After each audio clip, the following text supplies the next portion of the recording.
fitness membership's only $9.99 a month. So just saying. Thank you so much for having me today. It's truly an honor to stand on stage in front of so many amazing people in the crowd. So thank you. So I'm going to start my talk with a story. On January 1st, 2017, I was vacationing in Cuba with my friend Steph, and we were standing in line to exchange our American dollars into Cuban currency. It was a pretty long line, it was a really hot day, and we hadn't yet eaten lunch. And so I started to get this overwhelming feeling over my body that something wasn't right. And I turned to Steph and I said, I don't feel so good. And she looked back at me and she said, Brit, you don't look so good. Why don't you go sit down? So I walked over to a nearby table, and before I knew it, I was laying on the ground, being woken up by a woman splashing water on me, and a bystander yelling something about, does she have epilepsy? What's going on? And Steph saying, no, she doesn't have epilepsy as far as I know. So sidebar, Steph is a physician assistant. So if you can travel with a PA, not a bad idea, because I was in really good hands. So we're taken off in a bike taxi to a clinic, and the doctor gives me some sugar, gives me some stitches, as you can see in the picture, as if I need to prove to you that this really happened. And told me to get some water, get some food, and get some rest. So what was going on here? I don't have epilepsy, I've never had a seizure before, and I've never had one since then. But as I was reflecting on the plane ride back to Raleigh, I started to think about all the things I was returning to. So back in Raleigh, I was returning to a full-time job at Flywheel Sports. So I teach, at that time I was teaching 12 indoor cycling classes a week and managing their instructor program. As if that wasn't enough, I was a part-time coach at Heat Studios. I was starting a company called Raleigh Group Fitness, so here's my shameless plug to go follow us on Instagram and see what we're up to. I was in graduate school, so I'm studying clinical mental health to become a counselor, taking care of myself, my personal wellness 3 to 5 times a week, right? Yoga, gym, counseling, all the wellness things. And, life with my partner, family, friends, keeping up with my social life. So I share this because I know I'm not the only person in the room who's busy, right? I know that many of you can relate to this busy, chaotic life. And so we overload ourselves. We overload our plate until it's overflowing. But why do we do this? Here I was, a fitness and wellness professional, not even tending to my own wellness. So I can think of a few reasons why we do this. Social comparison. We're comparing ourselves to people around us. She's starting a side hustle, maybe I should too. She's having kids at this age, maybe I need to do that, right? We start to compare ourselves to the people around us. Self-worth being tied up in success. So somehow if we're not successful, that means we're not worthy or we're less than. Pursuing things because we think we should. Society tells us we need to make more money, we need to achieve more, we need to get that raise, right? More is better.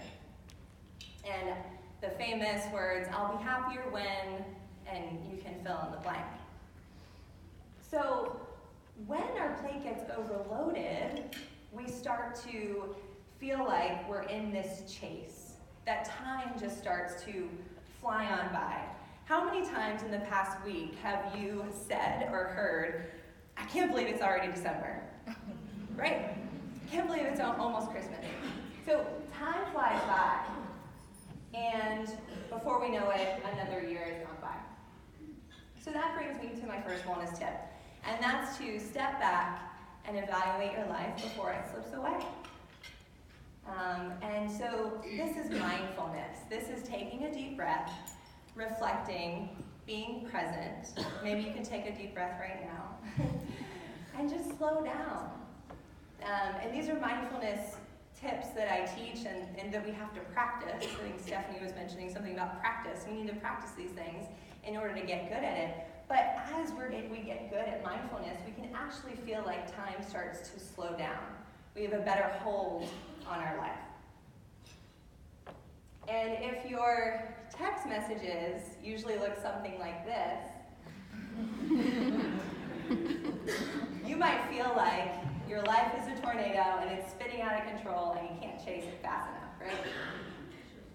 And exhaustion sets in. So take a deep breath, notice, be mindful, reflect, pause, and as you're doing these things, take a moment to consider what's important to you. So that brings me to my wellness tip number 2, and that's to identify your values and as closely as you can, match them to your behaviors. So for example, if health is really important to you and you haven't been to the doctor in 5 years, can we reevaluate? Or if family is really important to you, but you're choosing to work overtime 80 hours a week and you haven't been able to spend time with them, can we reevaluate? So those are the values and matching them to our behaviors. So the first step is to identify your values, and then after you do that, figure out where those values came from. So let me tell you about a time that my values got a little wonky. So 4 years ago, I started teaching at Flywheel Sports, and Flywheel is an indoor cycling studio. If you've never been, I encourage you to check it out. I'm a little biased, but it's a dark stadium with loud music, and it's fun. Amy knows, right? And as I started to teach there, I started to notice as months went by, I was changing my weekly patterns. I was lifting more weights. I was going to a lot more yoga, specifically power flow yoga, where you do a lot of chaturanga. Does anyone feel me? Yeah. And before I knew it, this is when toned arms became one of my values. Not consciously, I didn't really think that, but it was something that was certainly shaping my weekly behaviors, my patterns. I was waking up early to make sure I could get to that upper body strength class. And as you see on screen, these images, these are from Flywheel Sports, but if you look at any fitness brand, you're gonna see something very similar, right? Lean toned bodies. And so I felt as though I needed to embody that. So I'm a fitness instructor, so I should have toned arms, right? I'm a fitness instructor, so I should look the part. These pressures got to me. And that brings me to the unhappy case of the shoulds. I know I've certainly felt these things. Maybe you can relate. I should go to the gym. I should order a salad. Or I should really get more sleep. And all these statements or this inner thought has something in common, and that's the should.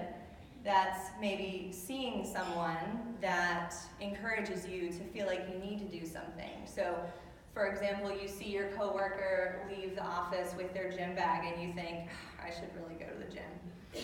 Or you're out to dinner and your friends are ordering salads and you think, I should really order a salad too. And so that should invokes a little bit of guilt, right? I'm not good enough in some way. I should be doing these things that the people around me are doing. So what if instead our motivators came from within? Came from those values that you've reflected on. So for example, I really care about my physical wellness. I hate going to the gym, but I'm gonna go take a walk. Or, I really love the taste of food, so I'm gonna order my favorite dish. I'm gonna order my favorite meal out tonight.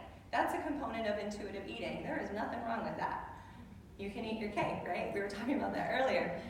And so that's a component of wellness. And I really value my productivity, so I'm going to take more breaks throughout the day. And we actually know that taking more breaks throughout the day increase our productivity. So identifying what's important to you to shape your behaviors. Which brings me to that final tip, and that's to identify your wellness plan from within rather than from social comparison.